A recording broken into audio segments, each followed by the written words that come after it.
ଜେଜେ ବାପା ଯେତେବେଳେ ଧାନ ଚାଷ କରୁଥିଲେ ସେମାନେ ଆଗ ବସ୍ତା ମାରିକି ନିଜ ଘରେ ରଖୁଥିଲେ ବା ତାଙ୍କର ଅମାର ଥିଲା। ବର୍ତ୍ତମାନ ଅମାର ନାହିଁ। ତେଣୁ ଆଜ୍ଞା ବର୍ଷକ ପାଇଁ ଦାନା ରହିବ, ତାପରେ ଯାହା ବଳକା ହବ ତାକୁ ବିକ୍ରି କରିବେ ନାଇଁ। କିନ୍ତୁ ଆଜ୍ଞା ବର୍ତ୍ତମାନ ତା ଅଛି କି ନାହିଁ। ତେଣୁ ହେ ମୋର ବିଦ୍ୱାନ ମଣ୍ଡଳୀ, ସେଦିନର ସଂସ୍କାରିକ ହିସାବରେ ଭଗବାନ କୃଷ୍ଣ କହିଲେ ଗୋପାଳ ମାନେ କଣ କରନ୍ତି? ଗାଈ ରଖନ୍ତି ନାଇଁ।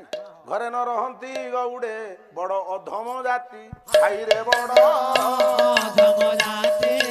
ଘରେ ନ ରହନ୍ତି ଗଉଡେ ବଡ ଅଧମ ଜାତି, ଖାଇରେ ବଡ ଅଧମ ଜାତି। ଘେନି ବସା ବୃନ୍ଦ ବାଳକେ ବନେ ବୁଲନ୍ତି ରୀତି, ଖାଇରେ ବନେ। ଆମେ ସବୁ କୁହନ୍ତି ଅଧମା ଗୋଡ। ଅଧମା ଅର୍ଥ କଣ? ଅଧମ। ଅଧମ ଅର୍ଥ ନ ଧମ ଅଧମ। ଜାତି ଭିତରେ ଶ୍ରେଷ୍ଠ ଜାତି ହଉଛି ଗୌଡ ବା ଗୋପାଳ ନାଇଁ। ତା ଭଳିଆ ଜାତି ଆଉ ନାହିଁ। କାହିଁକି? ତାଙ୍କ ଘରେ ଭଗବାନ, ତାଙ୍କରି ଘରେ ଭଗବାନ ଜନ୍ମ ହେଲେ।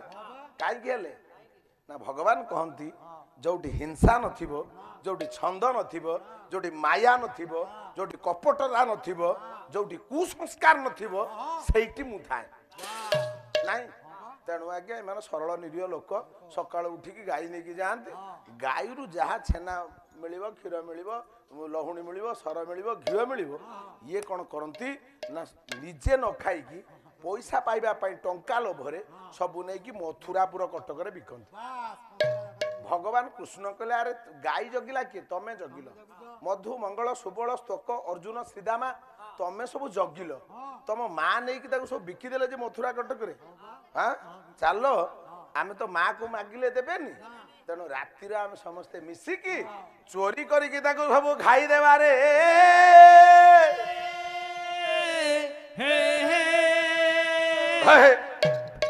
କହିଲେ ଚୋରି କରିକି ଖାଇଦବା। ଖାଇଦେଲେ। ନାରଦ ଭୁଲ ମୋର କି? ତେଣୁ କିନ୍ତୁ ଷଣ୍ଢା ବକା ଧେନୁକା ମାମୁକୁ ମାରିଛି। ଏ ପାପ ମୁଁ କରିଛି, କିନ୍ତୁ ଏ ପାପ ମୋର ମୋଚନ ହବା ପାଇଁ ମତେ କଣ କଲେ ମୁଁ ମୁକ୍ତି ପାଇପାରିବି? ମତେ କୁହ। ଯେତେବେଳେ ମୁକ୍ତିର କଥା ପଚାରିଲେ ନାରଦ କହିଲେ କହିଲା ବଇଲା ଦେବର୍ଷି ଏ ପ୍ରଭାସ ତୀର୍ଥରେ ବଇଲେ ପ୍ରଭାସ ତୀର୍ଥରେ ଆଚରିବ ତୁମ୍ଭେ ଜାଗ, ଆଚରିବ ତୁମ୍ଭେ ଜାଗ, ଆଚରିବ ତୁମ୍ଭେ ଜାଗ, ଆଚରିବ ତୁମ୍ଭେ ଜାଗ। ନିମନ୍ତ୍ରଣ ଦେବ ଚଉଦ ବ୍ରହ୍ମାଣ୍ଡ, ନିମନ୍ତ୍ରଣ ଦେବ ଚଉଦ ବ୍ରହ୍ମାଣ୍ଡ। ଛାଡ଼ିବ ମନେ ବଲକ, ଛାଡ଼ିବ ମନେ ବଲକ,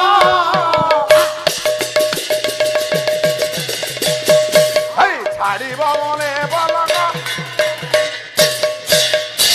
ଦେବର୍ଷି ନାରଦ ସେଦିନ କହିଲେ ହେ ପ୍ରଭୁ, ଏ ପାପକୁ ମୋଚନ କରିବା ପାଇଁ ତମେ ପ୍ରଭାସ ତୀର୍ଥରେ ଯଜ୍ଞ କରିବ, ଆଉ ନିମନ୍ତ୍ରଣ 14 ବ୍ରହ୍ମାଣ୍ଡ ଦବ। 14 ବ୍ରହ୍ମାଣ୍ଡର ଲୋକମାନେ ସବୁ ଆସି ଉପସ୍ଥିତ ରହିବେ। ତେଣୁ ତମେ ଯଜ୍ଞ କଲେ ପାପ ତମର ମୋଚନ ହବ। ଦେବକୀ ମା ଆସି ପହଞ୍ଚିଗଲା। ଦେବକୀ କହିଲା ପୁଅ ମୋର ଯଜ୍ଞ କରିବ ଠିକ ଅଛି, କିନ୍ତୁ ତୁ 14 ବ୍ରହ୍ମାଣ୍ଡ ନିମନ୍ତ୍ରଣ ଦବୁନି, 13 ବ୍ରହ୍ମାଣ୍ଡ ନିମନ୍ତ୍ରଣ ଦବୁ। ଗୋଟିଏ ବ୍ରହ୍ମାଣ୍ଡ ହଉଛି ଗୋପ କଟକ। ଇଏ ଗୋପ କଟକର ଗୋପାଳ ଗୋପାଳୁଣୀ ମାନେ କିମିଆ ଜାଣନ୍ତି, କି କୁହୁକ ଜାଣନ୍ତି, କି ମନ୍ତ୍ର ଜାଣନ୍ତି। ଇଏ ଦେବକୀ ମା ଠାରୁ ପୁଅ କୃଷ୍ଣକୁ ତାର ଛଡାଇ ନେବେ ରେ। ତେଣୁ ଗୋପ କଟକ ନିମନ୍ତ୍ରଣ ଦବୁନି, 13 ବ୍ରହ୍ମାଣ୍ଡ ଦେଇଦବୁ। ତେଣୁ ଆଜ୍ଞା ଇଏ ମୁନି ଋଷି ବ୍ରାହ୍ମଣ ମାନଙ୍କୁ ନିମନ୍ତ୍ରଣ ଦେବାକୁ ଯାଇ ଦେବର୍ଷି ନାରଦ ଆଜି ବାହାରି ଯାଇଛନ୍ତି। କହିଲା ମୁନି ଋଷି ବ୍ରାହ୍ମଣଙ୍କୁ କରି ନିମନ୍ତ୍ରଣ, ଏବେ କରି ନିମନ୍ତ୍ରଣ। ଫେରି ଆସୁଛନ୍ତି ଆଜି ହେ ବ୍ରହ୍ମଙ୍କ ନନ୍ଦନ। ଯିବା ବାଟରେ ମୁନି ମନେ ଚିନ୍ତା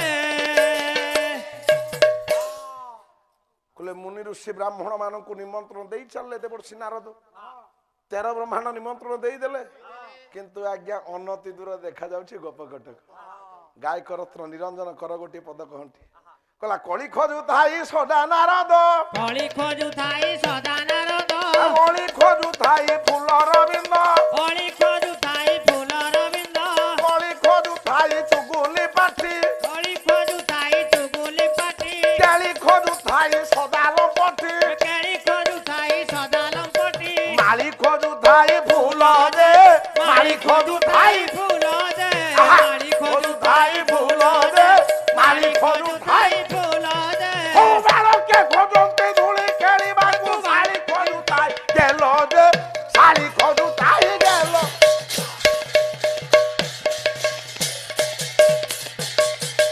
साली खोजु थाई गेलो दे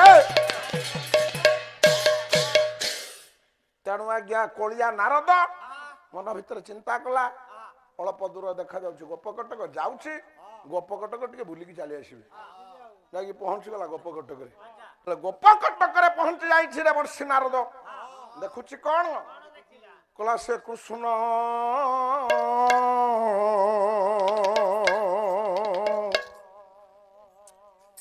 से मथुरा पुरा मना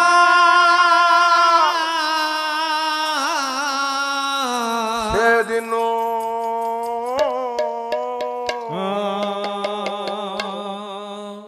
श्रीहीन वृंदा बना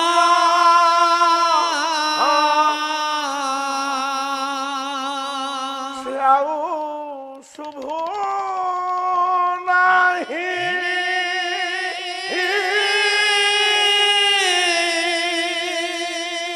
बेणुर निस्वान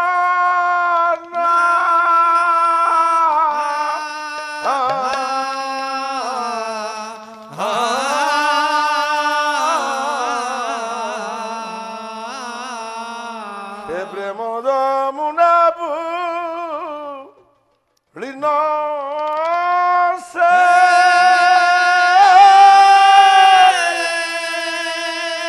नुपुरा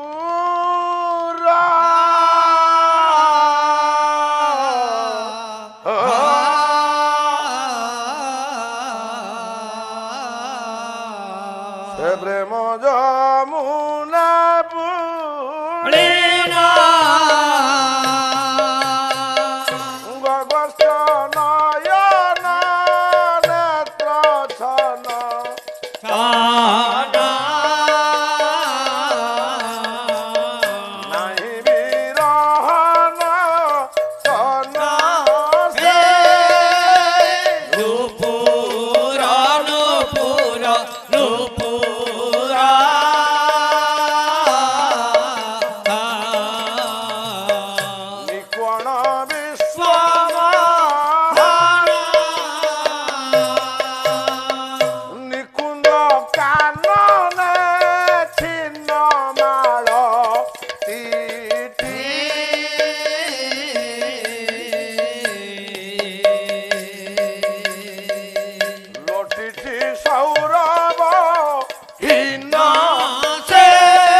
मथुरापुर गमन देवर्षि नारद से दिन जाई जते बेले गोपकटक रे पहुंच जाइछंती देखुछंती मां सिरी नई जाइछि लक्ष्मी छड़ा ही जाइछि गोपकटक कृष्ण मथुरापुर गमन दिनु सिरीहीन वृंदावन वृंदावन कटक लक्ष्मी छड़ा ही जाइछि सौंदर्य नष्ट ही जाइछि आउ शुभ नाई बेणुर निस्वन गोपकटक रे अहोरह आज्ञा मुरली वंशीर सन शुणा जाए वंशीर ध्वनि आउ शुणा जाऊ नाही समस्ते निकुंज बनरे ମାଳତୀ ଲତା ଯୋଉ ଅତି ଆଦରର ବଢି ଯାଉଥିଲା ସେ ମାଳତୀ ଲତା ଛିନ୍ନ ଅର୍ଥ ଛିଡିକି ପଡିଛି। ଗୋଗଷ୍ଟରେ ଗୋରୁ ଗାଈ ମାନେ ତୃଣ କବଳ ନ କରି ଗାଈ ମାନେ ମୁଖକୁ ଖାଦ୍ୟ ନ ନେଇ ଗୋଗଷ୍ଟରେ ପଡିଆରେ ଛିଡା ହେଇ କେବଳ କୃଷ୍ଣ କୃଷ୍ଣ କୃଷ୍ଣ ବୋଲି ରଟନ କରି ଆକାଶକୁ ଚାହିଁ ସେମାନେ ଭମ୍ବାରଡ଼ି ଦେଉଛନ୍ତି ରେ।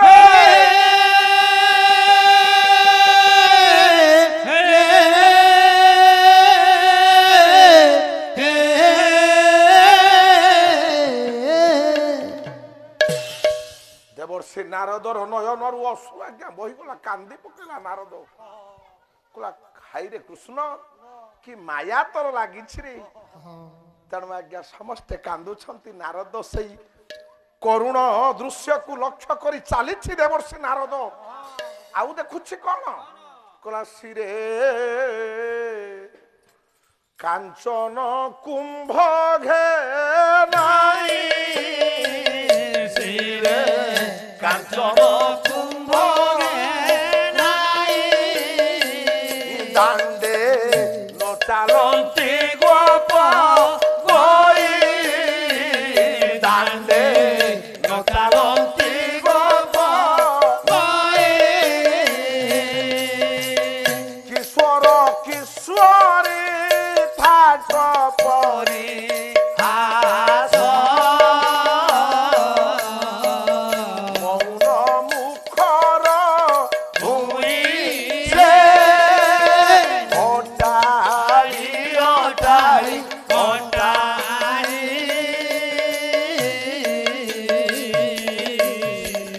ଶିରେ ଧ୍ୱଜା ଉଡ଼ାଇ ଏଥିଲା ତ ମନେ କି କଲୁ କି କଲୁ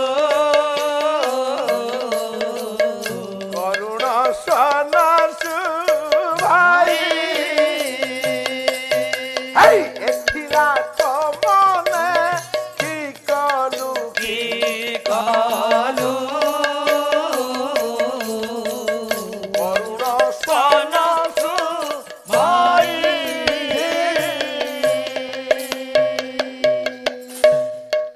ଶିରେ କାଞ୍ଚନ କୁମ୍ଭ ଘେନାଇ ଶ୍ରୀହୀନ ବୃନ୍ଦାବନ କଟକର ଆଜ୍ଞା ମୁଣ୍ଡରେ କେହି ଗୋପାଳୁଣୀ ମାଠିଆ ମୁଣ୍ଡେଇ ଯାଉନି। ଶିରେ କାଞ୍ଚନ କୁମ୍ଭ ଘେନାଇ ଦାଣ୍ଡେ ନ ଚାଲନ୍ତି ଗୋପ ଗୋଇ କିଶୋର କିଶୋରୀ ଥାଟ ପରିହାସ। ଯୁବକ ଯୁବତୀ ମାନଙ୍କର ମୁହଁରେ ମା ହସ ନାହିଁ, କେହି କୌତୁହଳରେ କଥା କହିବାର ଦେଖୁନାହିଁ। କାହିଁକି? ଭଗବାନ ଛାଡିକି ଚାଲି ଯାଇଛନ୍ତି। ଆଜ୍ଞା ଜଗନ୍ନାଥ ଆମକୁ କୁଳାଗ୍ରତ କରିଛି ବୋଲି ତା ହାତକୁ ଆମେ ଦେଖି ପାରୁନାହାନ୍ତି। ଓଡିଶାକୁ ଜାବୁଡି ଧରିଛନ୍ତି ଜଗନ୍ନାଥ, ସେଥିପାଇଁ ହାତ ଗୋଡ ଦେଖା ଯାଉନି। ଯୋଉଦିନ ଏଇ ମଣିଷ କଳିଯୁଗର ଓଡିଶାର ମଣିଷ ଦେଖିବ ଜଗନ୍ନାଥଙ୍କର ହାତ ଅଛି, ସେଇଦିନ ଜାଣିବ ଓଡିଶା ମାଟି ରସାତଳ ହେବ। ତେଣୁ ଆଜ୍ଞା ଅତି ବଡି ଜଗନ୍ନାଥ ଦାସ ମା ଭାଗବତରେ କହିଛନ୍ତି କଣ କହିଲେ? କହିଲେ ଜାଣୁ ମୁଁ ତତେ ଧରିଥାଏ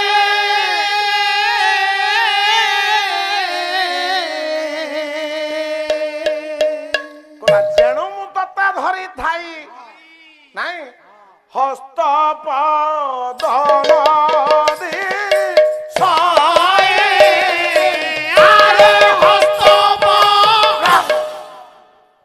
ଯେଣୁ ମୁଁ ତତେ ଧରିଥାଇ ତେଣୁ ହସ୍ତ ପାଦ ମୋର ଦେଖା ଯାଉନି। ହେ ମୋର ବିଦ୍ୱାନ ମଣ୍ଡଳୀ ସାହିତ୍ୟିକ ଅନୁରାଗୀ, ଭଗବାନ କୃଷ୍ଣ ଛାଡିକି ଗୋପ କଟକ ଚାଲି ଯାଇଛନ୍ତି। ଆଜି ଗୋପାଳୁଣୀ ମାନେ ସମସ୍ତେ କାନ୍ଦୁଛନ୍ତି, ଭଗବାନଙ୍କ ପ୍ରେମରେ ତଲ୍ଲୀନ ହେଇଯାଇଛନ୍ତି, ବିଲୀନ ହେଇଯାଇଛନ୍ତି, ମଗ୍ନ ହେଇଯାଇଛନ୍ତି। ଆମେ ଉଠନ୍ତି ସାରେ ସକାଳେ ଉଠି ପଡନ୍ତି, ଆଜ୍ଞା ସଙ୍ଗେ ସଙ୍ଗେ ମୁହଁ ଧୋଇବା ଦାନ୍ତ ଘଷିବା, ଯଦି ସକାଳେ ରାତିର ରୁଟି ମୋ ମା ରଖିଛି କହିବ ଶୀଘ୍ର ଦେଇଦେ ରୁଟି ନାଇଁ, ଉଠିବା ଦାନ୍ତ ଘଷିବା ଚା ପିଇବା ଆମର ନିଶା ହଉଛି ଏଇଆ।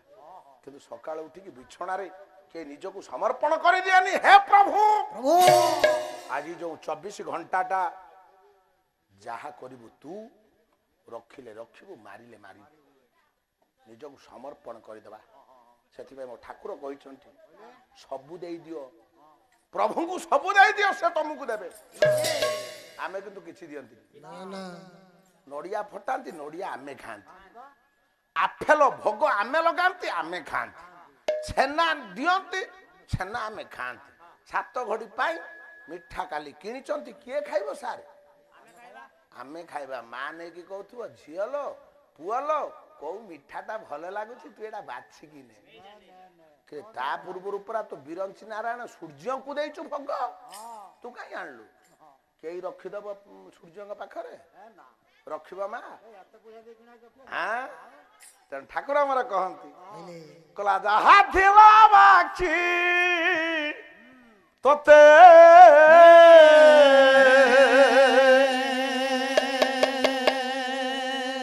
ସବୁ ଦେଲି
ସବୁ ପ୍ରଭୁଙ୍କ ପାଦରେ ଟେକି ଦିଅ, ସବୁ ପ୍ରଭୁଙ୍କୁ ଦେଇ ଦିଅ। ଏ ପୁଅ ତୋର, ଏ ଝିଅ ତୋର, ଏ ପରିବାର ତୋର, ଏ ସଂସାର ସବୁ ତୋର। ଦେଖନ୍ତୁ ଆପଣଙ୍କ ସଂସାର କେମିତି ଚାଲିବ। ଆମେ ଆମ ସଂସାରକୁ ଜାବୁଡ଼ିକି ଧରିଛନ୍ତି ବୋଲି ଦୁଃଖ ପରେ ଦୁଃଖ ନାଇଁ।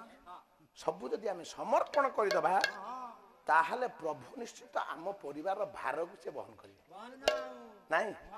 ଆମ ପରିବାରର ଭାରକୁ ନିଶ୍ଚିତ ଭଗବାନ ବହନ କରିବେ। ସେ ଭାବନା, ସେ ଭାବଧାରା କେତେବେଳେ ଆସିବ ନା ଯେତେବେଳେ ଆମେ ସଦ୍ଗୁରୁ ପ୍ରାପ୍ତ ହେବା, ସାଧୁ ଜନସଙ୍ଗ କରିବା, ସାଧୁ ମାନଙ୍କ ସହିତ ମିଶିବା। ଛୁଟିଆଟି ବେଳେ କ୍ଷୀର ଖାଉଥିଲେ, ଦ୍ୱିତୀୟ ତୃତୀୟ ଶ୍ରେଣୀ ପଢୁଥିଲେ। ଏ ବୁଦ୍ଧି ଆମକୁ ଦେଇଛନ୍ତି ଭକ୍ତ କବି ମଧୁସୂଦନ ରାଓ ବର୍ଣ୍ଣବୋଧ ବହିର। କଣ କହିଲେ ସିଏ? କହିଲେ ଧନରେ କଣ କରିବୁ? କହିଲା ସାଧୁ ଜନ ସଙ୍ଗେ ମିଳାମିଶା କଲେ ଜଣେ ଆପେ ସାଧୁ ହୋଇଯାଏ।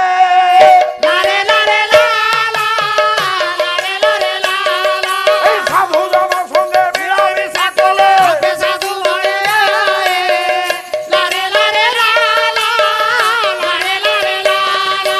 হিন্দু জন সঙ্গে মিলামিশা কলে হিন্দু বুদ্ধি সিনা পায়। তেণু সাধু জন সঙ্গে মিশিলে সাধুতা প্রাপ্ত হব, ভাল মଣିଷ হবা। ରତ୍ନାକର ଘଣ୍ଟ ଆଜି ମରା ମରା ମରା ମରା ଜପିଲା ବୋଲି, ପ୍ରଭୁଙ୍କର ନାମ ସହିତ ଅନୁପ୍ରାଣିତ ହେଲା ବୋଲି ଘଣ୍ଟରୁ ଆଜି ବାଲ୍ମୀକି ହେଇଗଲେ ନାଇଁ। ତେଣୁ ଆଜ୍ଞା ସତ୍ସଙ୍ଗ କରିବା, କିନ୍ତୁ ମଣିଷ ଦେଖନ୍ତୁ କେତେ ଜଣ ସତ୍ସଙ୍ଗ କରୁଛନ୍ତି। ତେଣୁ ଗୋଟେ ସଙ୍ଗ ଯଦି ହଉଥିବ ତାକୁ ଭାଙ୍ଗିବା ପାଇଁ 1000 ଲୋକ ଅଛନ୍ତି। ସମୟ ନାହିଁ, କିନ୍ତୁ ଗୋଟେ ସତ୍ସଙ୍ଗକୁ ଭାଙ୍ଗି ଲୋକଙ୍କର ଶ୍ରଦ୍ଧା ଅଛି। ମୁଁ ମୋ ଘର କଥା କହୁଛି, ମୋ ପୁଅ ଏମିତି ଚାକିରି କଲାଣି, ମୁଁ ଦିନକୁ ଏତିକି ଟଙ୍କା ରୋଜଗାର କରୁଛି, ମୁଁ ସାର୍ ଏମିତି କଥା କହୁଛି? ମୋ ପରିବାର କଥା ମୁଁ କହୁନି। ଯୋଉ କଥାରେ ଭଗବାନଙ୍କ ପ୍ରତି ଆମର ଭକ୍ତି ଭାବ ସୃଷ୍ଟି ହବ, ଭଗବାନଙ୍କ ପ୍ରତି ଆମର ଇଏ ଭକ୍ତି ଆସିବ, ବିଶ୍ୱାସ ଆସିବ, ଶ୍ରଦ୍ଧା ଆସିବ, ଯାହାଦ୍ୱାରା ଆମେ ପୂର୍ଣ୍ଣ ପ୍ରାପ୍ତି ହବା, ଇଏ ଶରୀର ମୋକ୍ଷ ହବ ନାଇଁ। ଇଏ କଥା ମୁଁ କହୁଛି, କିନ୍ତୁ ଲୋକ ପ୍ରସ୍ତୁତ ଅଛନ୍ତି। ତେଣୁ ଆଜ୍ଞା ସେଥିପାଇଁ ଇଏ ଓଡ଼ିଆ ସାହିତ୍ୟ ପ୍ରମାଣ କରେ କହିଲା ପୁରାଣ ଗୀତା ଭାଗବତ ଛାଡ଼ି ପୁରାଣ ଗୀତା ଭାଗବତ ଛାଡ଼ି ଏ ପୁରାଣ ଗୀତା ଭାଗବତ ଛାଡ଼ି ମଦ ମାଂସ ଖାଇନ ଦିବଟି ଗଡ଼ି ଏ ବଟି ଗଡ଼ି ଏବେ ଦିବଟି ଗଡ଼ି ପୁରାଣ ଗୀତା ଭାଗବତ ସବୁ ହେଇଯିବ ପିତା କଳିଯୁଗର ମଣିଷ ପାଇଁ ପୁରାଣ ଗୀତା ଭାଗବତ ଇଏ ସବୁ ତାକୁ ପିତା ଲାଗିବ ଭଲ ଲାଗିବ କଣ ନା ଆଜ୍ଞା ମଦ ଆଉ ମାଂସ ନାଇଁ ତେଣୁ ସେଦିନ ଦେବର୍ଷି ନାରଦ ନିସ୍ତବ୍ଧ ହେଇଗଲେ ନିର୍ବାକ ହେଇଗଲେ କଣ ଭଗବାନ ଯୋଉଠି ନଥାନ୍ତି ସେ ଜାଗା ଆଜ୍ଞା ଶ୍ମଶାନ ହେଇଯାଏ ଭଗବାନଙ୍କର ଯୋଉଠି ଦୃଷ୍ଟି ନଥାଏ ସେଟା ଗୋଟେ ମଶାଣୀ ହେଇଯାଏ ବୋଲି ଆଜି ଦେବର୍ଷି ନାରଦ ମର୍ମେ ମର୍ମେ ଅନୁଭବ କରୁଛନ୍ତି ନାଇଁ ତେଣୁ ଆଜ୍ଞା ଆଉ ଟିକେ ବାଟ ଚାଲିଗଲେ ନାଇଁ ଆଉ ଟିକେ ବାଟ ଚାଲି ଯାଇଛନ୍ତି ଦେଖୁଛି କଣ ନା ଆଜ୍ଞା ଆଉ ଜଣେ କାନ୍ଦୁଛି କିଏ ଜଣେ ତାକୁ ବୁଝଉଛି ଆଉ ଜଣେ ପାଗଳି ପ୍ରାୟ ହେଇ କାନ୍ଦି କାନ୍ଦିକା ଚାଲିଛି ନନ୍ଦ ଡାକୁଛନ୍ତି ଯଶୋଦାକୁ କହିଲା ବାୟାଣୀ ହେଲୁ କି ବୋଲି ପଛେ ପଛେ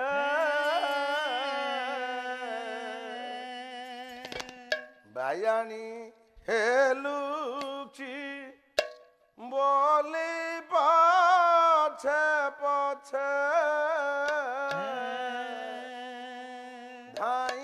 ଧାଇଁଛନ୍ତି ବୃଦ୍ଧ ନନ୍ଦ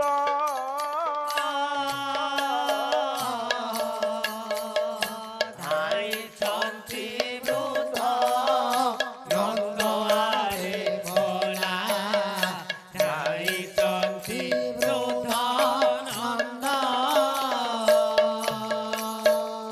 ଦେବକୀ କି ଛାଡ଼ି ତୋତେ କି ଖୋଜିବ ଦେବକୀ କି ଛାଡ଼ି ତୋତେ କି ଖୋଜିବ ମନରେ କରୁପ ଛନ୍ଦ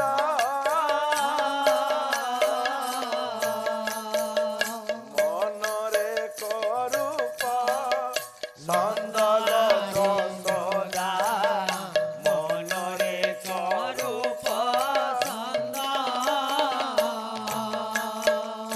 ସେଦିନ ଜରା ଜୀର୍ଣ୍ଣ ପ୍ରାପ୍ତ ହେଇଥିବା ବୁଢା ହେଇଯାଇଥିବା ନନ୍ଦ ଡାକୁଛି ଲୋ ବାୟାଣୀ ଯଶୋଦା ସେ ତ ଦେବକୀର ପୁଅ ସେ ଦେବକୀ ପାଖରେ ନ ରହି ତୋ ପାଖରେ କଣ ରହିପାରିଥାନ୍ତା ଯଶୋଦା କହୁଛି ନା ସ୍ୱାମୀ ସେ ହଉଛି ମୋ ପୁଅ ମୁଁ ତାକୁ ଦୁଃଖରେ ଲାଳିତ ପାଳିତ କରିଛି ଯେତେବେଳେ ସରଳ ବଣି ଚାହିଁଛି ମୁଁ ତାକୁ ଦେଇଛି ଦେଇଛି ମୋ ସ୍ନେହ ମମତାରେ ମୁଁ ତାକୁ କେବେ ଅବହେଳା କରିନି ନା ମୁଁ ପୂଜା ଅର୍ଚ୍ଚନା କରିବାରେ ତାକୁ କେବେ ହେଲେ ଅଭାବ କରିନି କରିନି ତେଣୁ ମୋ କଳା କାନୁ ମତେ ଛାଡି କେବେ ଯାଇପାରେ ନା ପାଗଳିନୀ ପ୍ରାୟ ହୋଇ ଯଶୋଦା ଆଜି କାନ୍ଦି କରି ମୁଣ୍ଡ ବାଡେଇ ଦଉଛି ସ୍ୱାମୀ ଯଦି ମୋ ପୁଅ କାହ୍ନୁ ମୋ ପୁଅ ନୀଳମଣି ଯଦି ମୋ କୋଳକୁ ନ ଫେରିଲା ତାହେଲେ ଏ ଜୀବନ ମୁଁ ରଖିବିନି ଜାଣିଛ କହିଲା ଯମୁନାର ଏ ଯମୁନାର ଗା ଧଜଳ ଯମୁନାର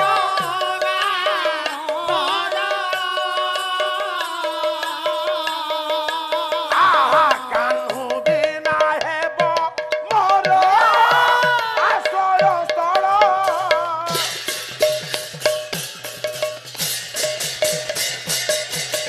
ଆରେ ଯମୁନାର ଗା ଧଜଳ ଯମୁନାର ଗା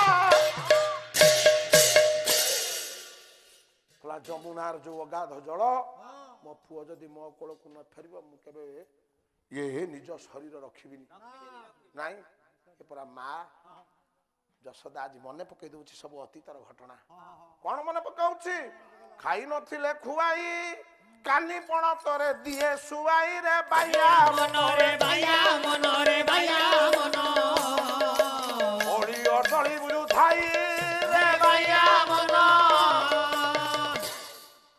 ଖାଇ ନଥିଲେ ମୁଁ ତାକୁ ଖୁଆଇବାକୁ ଦିଏ ଶୋଇବା ପାଇଁ ବିଛଣା ନଥିଲେ ପଣତ କାନି ବିଛେଇ ଦେଇକି ତାକୁ ଶୋଇ ବିଛେଇଛି ଧନରେ ବାବୁରେ ଶଙ୍ଖାଳିରେ କହି କେତେ ଗେଲ କରି ପକା ହଁ ଯଦି ସେ ଚନ୍ଦ୍ର ଉଦିତ ମୁଖ ହଁ ଆଜି ମୋ ପାଇଁ ସବୁଦିନ ପାଇଁ ହଜିଯାଏ ହଜିଯାଏ ତାହେଲେ ହେ ସ୍ୱାମୀ ହଁ ମୁଁ ମଧ୍ୟ ଏ ପ୍ରାଣ ଆଉ ରଖିବିନି। ରଖିବିନି ଯେତେବେଳେ ନାରଦ ଦେଖିଦେଲା ମାଟି ଅଧୀରା ହେଇକି କାନ୍ଦୁଛି ମା ଆଖିର ଲୁହକୁ ଯେତେବେଳେ ଦେଖିଦେଇଛି ହଁ ନାରଦର ଆଖିରୁ ସତ ଅସୁଧାର ବହିଗଲା କହିଲା ପ୍ରଭୁ ହେ ମାୟାଧର କି ମାୟା ତମେ ରଚନା କରିଛ କହିଲା ତ ମାୟା ତତେ ଅଗୋଚର କାହୁ ଜାଣିବ ରେ କାଳିଆ ରେ ମୁରଲି ଧାରୀ କୃଷ୍ଣ କି ଲୀଳା ତୁ ଗପକଟକରେ କରିଛୁ ଭଗବାନଙ୍କ ପ୍ରେମରେ କେମିତି ଏମାନେ ଅନୁପ୍ରାଣିତ ହେଇଛନ୍ତି ଆଜି ମର୍ମେ ମର୍ମେ ମୁଁ ବୁଝି ପାରୁଛି ତେଣୁ ଆଜ୍ଞା ଆଉ ଟିକେ ଦୂରକୁ ଚାଲିଗଲା ଦେବର୍ଷି ନାରଦ ଦେଖୁଛି ଆଉ ଗୋଟିଏ ଦୃଶ୍ୟ କଣ କଣ ଦେଖିଲା କଣ କହିଲା ବାତୁଳ ସୁବଳ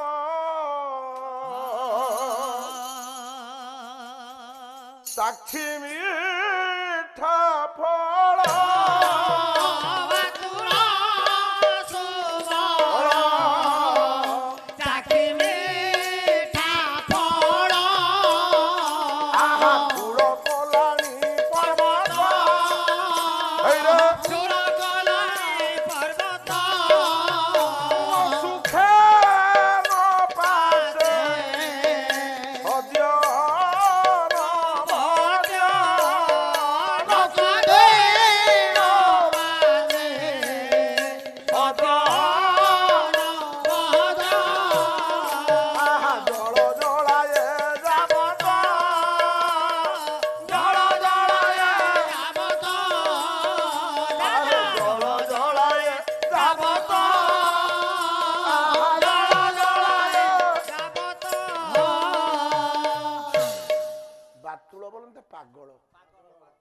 ନାରଦ ଦେଖିଲେ ସମସ୍ତେ କାନ୍ଦୁଛନ୍ତି ଏ କାନ୍ଦୁଥିବା ଭିତରେ ଜଣେ ପାଗଳ ହେଇଯାଇଛି ପାଗଳ ହେଇକି ପ୍ରଳାପ କରୁଛି ଆଜ୍ଞା ସେ ପାଗଳଟା କିଏ ନା ସେ ପାଗଳ ହଉଛି ସୁବଳ ଆପଣ ମାନଙ୍କର ବୈଷ୍ଣବ ପାଣି କେତେ ସୁନ୍ଦର ପଦଟିଏ କୁହନ୍ତି କାନ୍ଦି କରି ଡାକୁଛି କହିଲା କେଶବରେ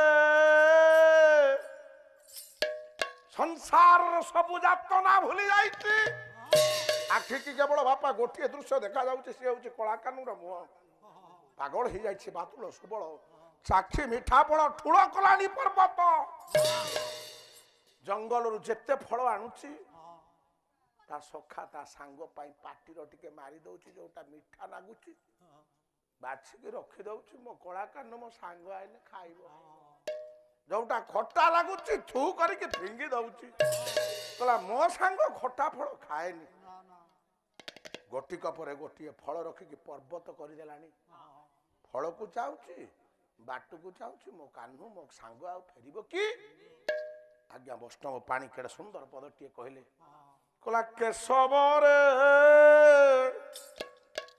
ମାଧବରେ ଗୋପାଳରେ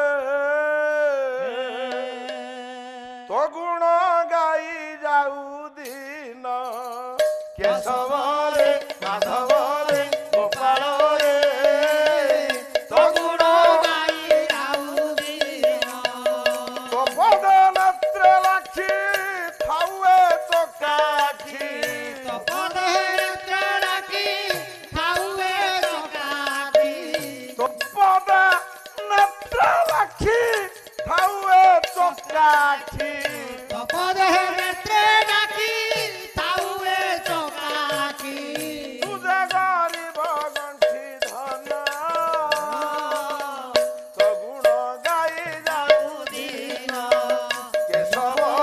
মাধবরে গোপালরে তগুণ গাই যাও দিন তগুণ গাই যাও দিন